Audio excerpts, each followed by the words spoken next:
age of deadly radar-guided missiles, electronic warfare has taken on a new importance.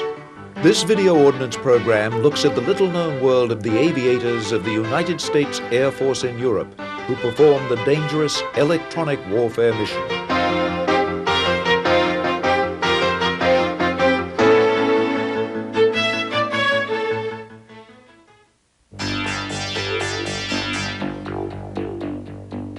In modern air combat, radar is the principal means to detect and track opposing aircraft. Ground-based radars find aircraft, then vector fighters against them to intercept and shoot them down. Even if the aircraft pass through the barrier of fighters, they encounter a defensive wall of radar-directed guns and radar-guided missiles. For ground attack aircraft to survive in this deadly arena, enemy radars must be suppressed. This is the job of electronic warfare. Electronic warfare aims to blind the enemy by jamming or destroying their radars. Without radar, the enemy will not know where attacking aircraft are located and will not be able to shoot them down with radar-directed missiles or gunfire. The United States Air Force began using airborne electronic warfare in World War II. Aircraft used to hunt for radar were called ferrets. During the Vietnam War, the growing threat posed by radar led to the formation of the first Wild Weasel units, so named because of their link to the earlier Ferret aircraft. It was the Wild Weasel versions of the F-105 that bore the brunt of the anti-radar missions over Vietnam. Unlike the Ferrets, the Wild Weasels not only located enemy radars, but attacked them with guns and missiles. The Vietnam experience has led the United States Air Force to devote a significant number of squadrons to this difficult mission. The United States Air Force in Europe deploys the 52nd Tactical Fighter Wing for the Wild Weasel role. In modern air warfare, an attack mission is performed by different types of aircraft, forming a strike package.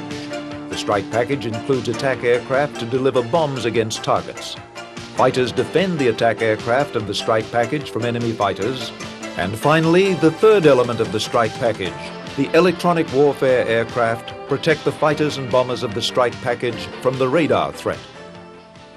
Our job is to support other strike packages. People have to realize that electronic warfare is what the guys in the Pentagon and the bigger guys like to call a force multiplier.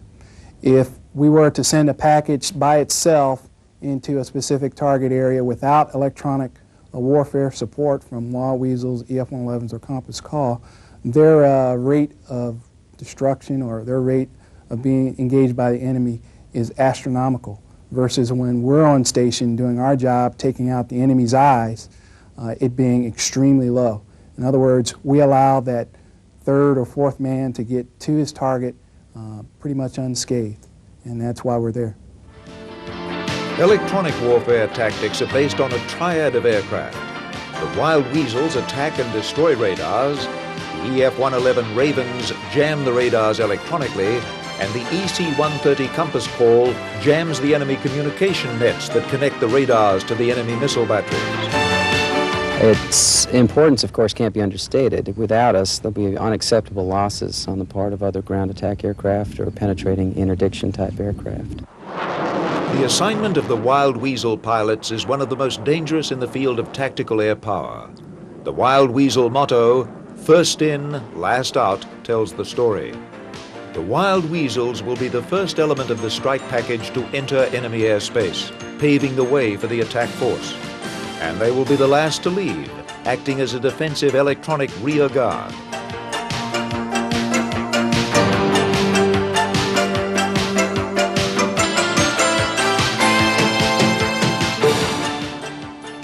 We go out to an assigned area, to our target area.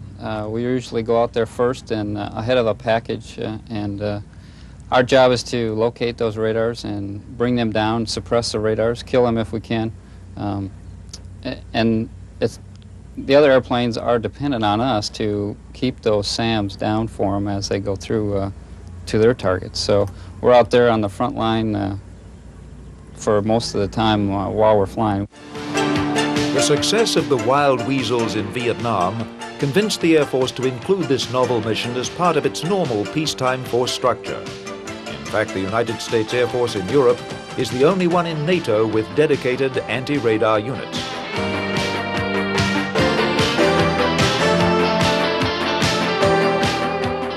It's pretty unique. In fact, we're the only ones in the European theater that do this kind of stuff.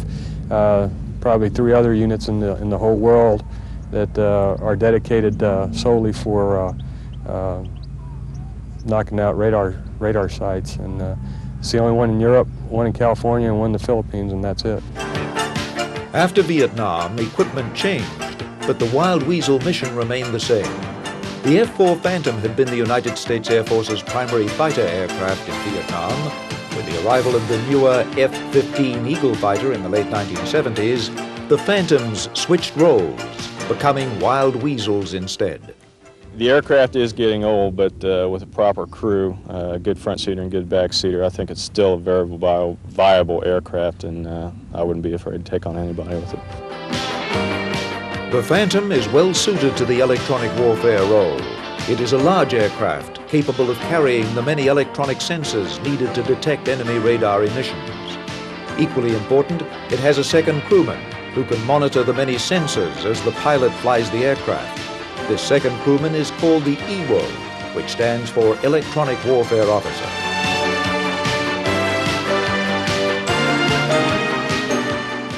Different phases of the flight are going to require different inputs from either the front seat or the back seater.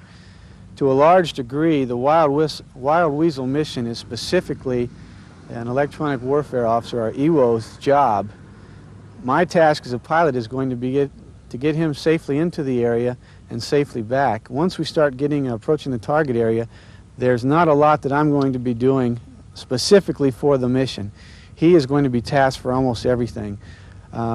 When I get out into the area, I'll be responsible for like terrain avoidance, because we are going to be very low. We will be dodging trees, telephone poles. We will need to get behind hills to hide from other radar emitters. So I'll be responsible for doing a lot of that. In addition, I'll be responsible for searching for any air-to-air threats that may be trying to sneak up on us, and I'll be looking around in all directions trying to find that. I'll also be looking for any air-to-ground threats, anybody on the ground that may be shooting at us, or any missiles. His job in the back is compounded by the fact that he has no forward visibility, and that's because it's taken up by all the unique equipment that we have. He's going to be operating the radar while he's out there searching for air threats. He's going to be operating all our navigation systems while we're out in the area, and in addition, he's going to be operating all the Wild Weasel specific ordnance that we have, the avionics. And at any given time, for a junior guy, working just on radar, just on navigation, is a full-time mission. So you start putting somebody in the back seat of a Wild Weasel, and you've got to have somebody that really knows what's going on if you expect to survive as an air crew.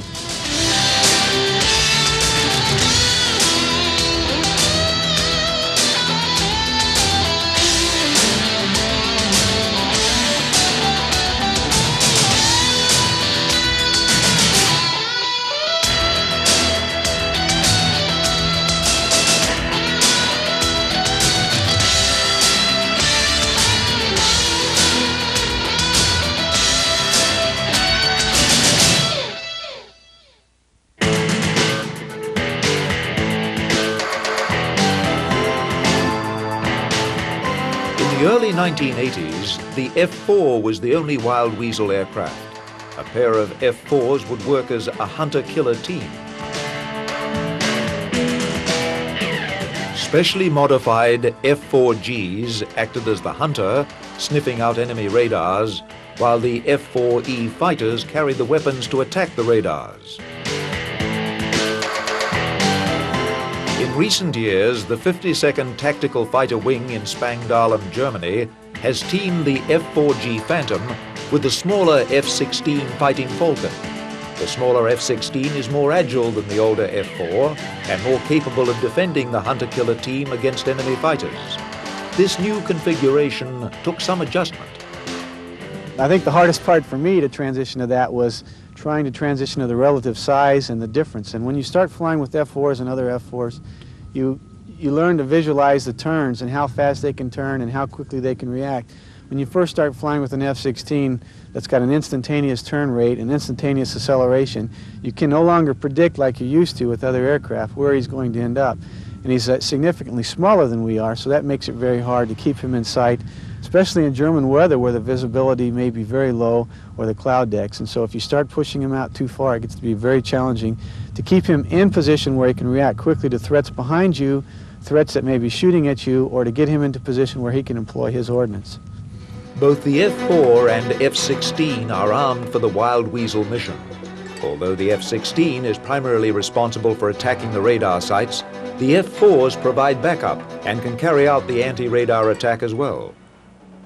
The F-4 is the primary Wild Weasel platform. His job is primarily to seek out the surface-to-air missiles. He can also destroy them, but he primarily finds the SAMs, and then he passes information to the F-16 so that he can also shoot his harms and kill the SAMs. We work as a team. They can put ordnance on the target as well as us. They pass us information, and then that enables us to put our ordnance, our harms on target too. The environment of the Wild Weasel mission is different from that of other fighters.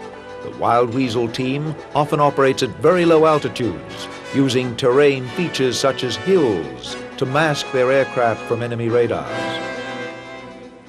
Flying low to the ground is, and it's exciting in its own right just because of the rush of the ground going by you. Flying air to air, though, is, to me, that's what a fighter pilot really is.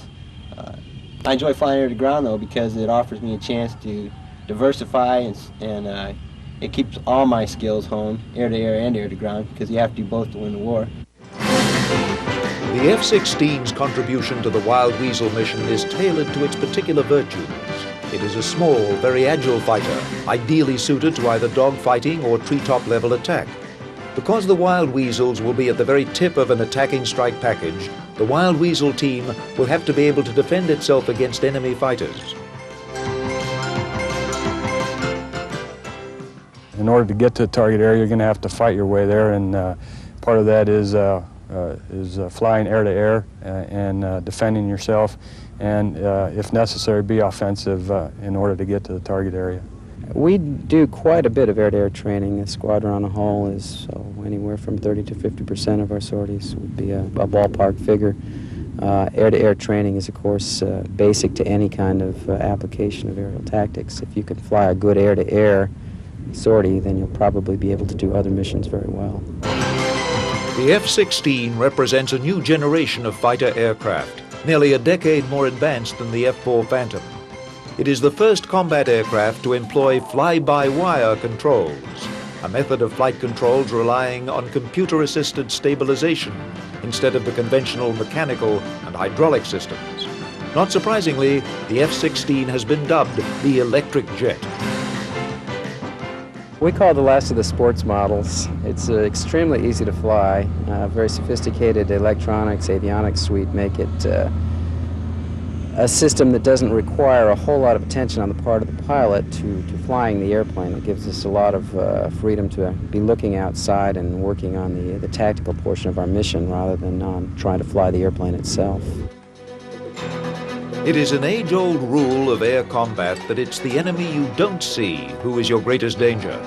For this reason, the F-16 was designed to give the pilot unequaled visibility from the cockpit.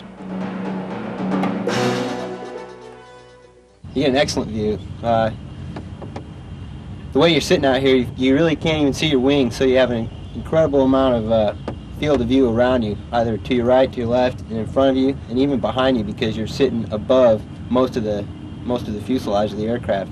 So it offers you the best view of any aircraft in the Air Force now. Well, it's different than most airplanes in that you don't really sit inside it, you sit on top of it. There's very little airplane around you, and the canopy rails are in fact down around your hips. So you have a sensation of being out in space all by yourself.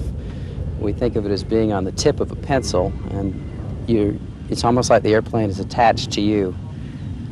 Because of the nature of the flight controls, fly-by-wire, a stick that doesn't move, you have the sensation of thinking the airplane instead of flying it. It's so responsive. If you want to go somewhere, it does it. So it's very easy to fly.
The complexity of wild weasel missions, even during peacetime training, requires considerable preparation. Each mission begins with a pre-flight briefing.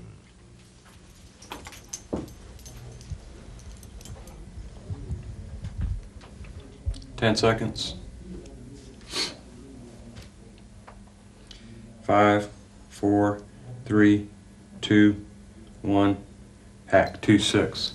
Okay, just for a general and a brief overview, our mission today is to support strikers who are going to be passing through our target area.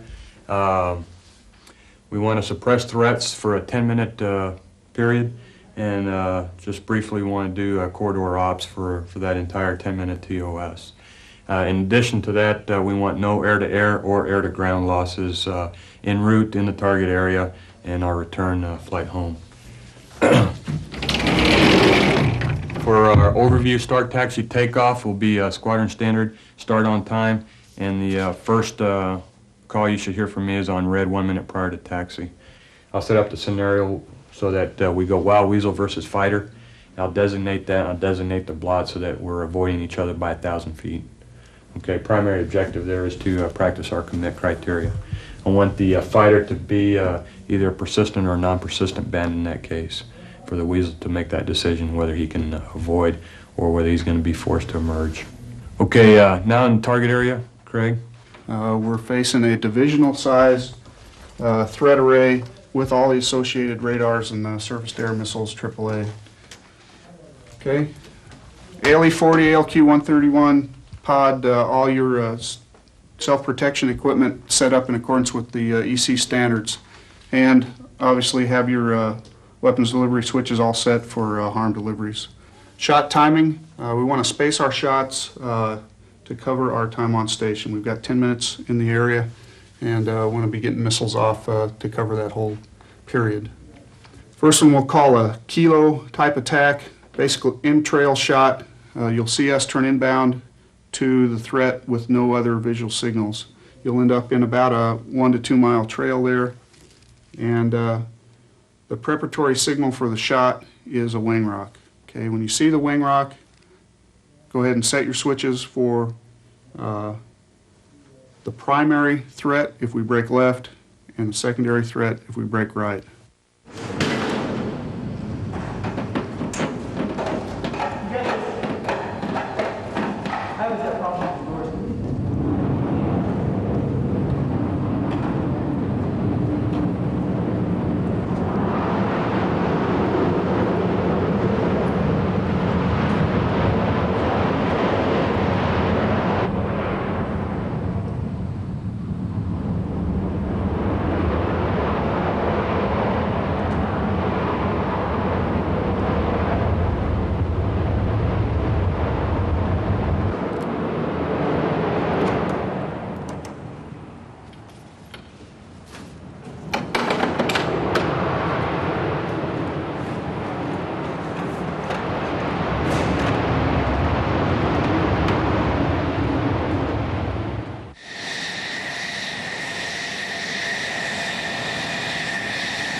Flight 2, Alpha 2 initial.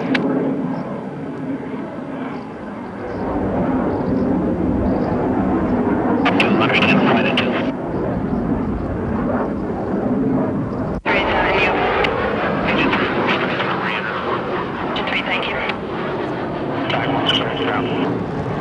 Tag 1, wind 090 at 8, clear land. Tag 1, clear ground.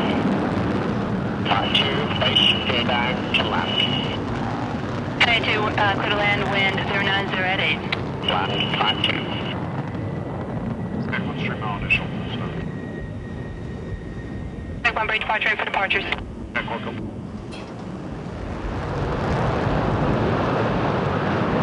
Check close down, wind 090 at 8, clear land. 3, base gear, low and shoot for closed. Repeat that low approach. Check to this 2 mile initial breakout close position, re-enter for departures.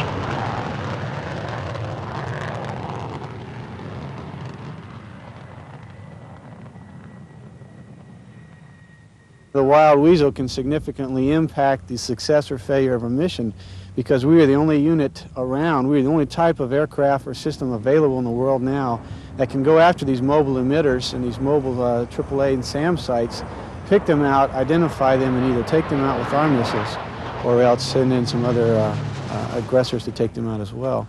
The strike package is going to try to punch a hole in there, and that's kind of what we want to try to do, is open the hole, make it safer for them to pass through and then come on back. We're the first ones in, we can protect ourselves air to air. We're the last ones out, again we can protect ourselves. However, it's a little discomforting to go in there without any other air assets guarding you and to come out behind everybody else, including any stragglers that they may have or somebody who's sustained battle damage. Because although we're going to try to protect ourselves, given a chance, we'll try to protect anybody who's coming out that's on our side. So it makes for a lot of work. We'll take as many harms into battle as we can. The harm is, we like to call it, one of those wish-you-were-dead weapons, because once it comes off the rail, if the emitter is still up there and emitting at the time it comes into impact, the harm will not only destroy it explosively, in some instances has been known to spear the radar antenna itself. It's that accurate. So we will take as many harms out there as we can. Being a good wild weasel crew, you have to be able to talk and coordinate, and there's just so much going on. And all the TAF, I think it's probably the single hardest job that there is to be very good at it, because you just have to know so much. Not only do we use everybody else's ordnance, but we use our own, and so we have to know everything about all of that as well as all the threat systems as well.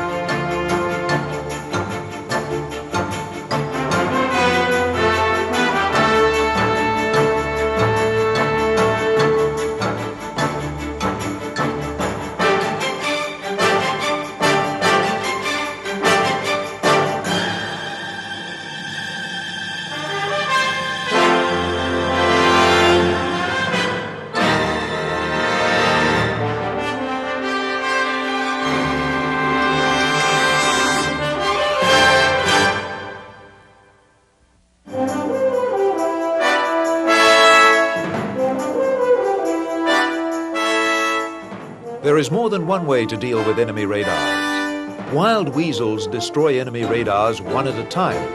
It is often critical to blind large numbers of enemy radars, even if only temporarily. Electronic jamming aircraft emit powerful bursts of energy that flood the antennas of enemy radars, making it impossible for them to distinguish targets. In the United States Air Force, this is the job of the EF-111 Ravens.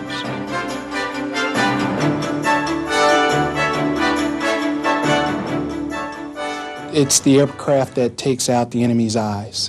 We jam the radars. The wild weasels hit the radars with missiles, and the compass call basically takes out the communication links that the enemy has set up so that he can communicate between himself and his airborne forces. The primary role of the EF-111 is to jam radars, to mask, say, a group of F-111s who will be dropping bombs, to mask them so that the enemy does not detect them on their radars. We will go out and orbit off in an area where the strikers are going to go in and drop their bombs. And at whatever the frequencies of those specific radars are, we will jam just some random frequencies and noise.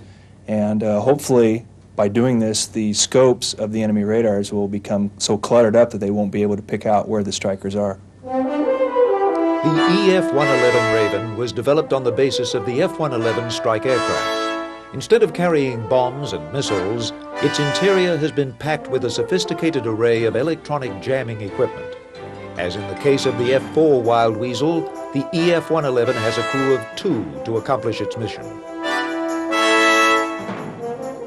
First of all, you have the pilot. He's basically in charge of flying the jet, making sure we get there on time, safely, and has all the controls over on his side. My primary job on the right side is to make sure that he keeps us safe, that he gets us there on time. I make sure that he is doing his job. I also have the role of taking care of the electronics equipment. I run all the jamming equipment, making sure that the jamming is working the way it's supposed to. Wild weasels operate at low altitudes to hide from enemy radar. Ravens operate at higher altitudes so their jamming systems will cover a wide area below them.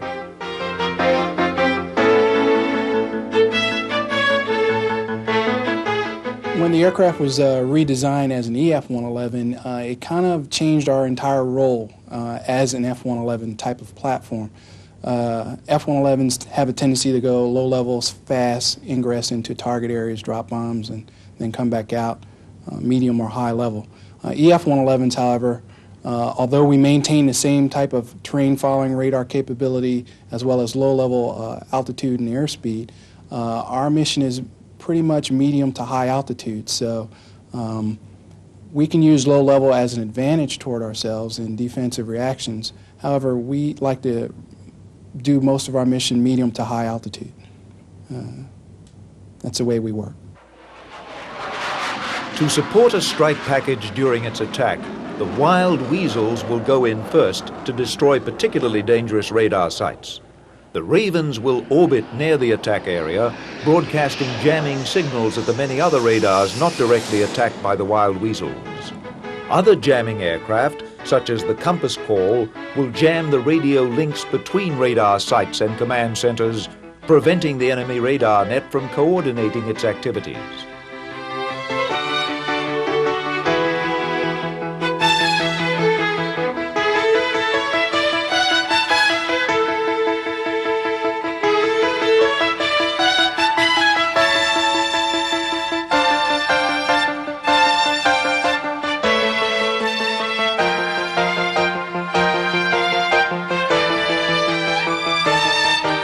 The mission of electronic warfare pilots may not seem as glamorous as that of fighter pilots. Their aircraft lack the offensive punch of attack aircraft.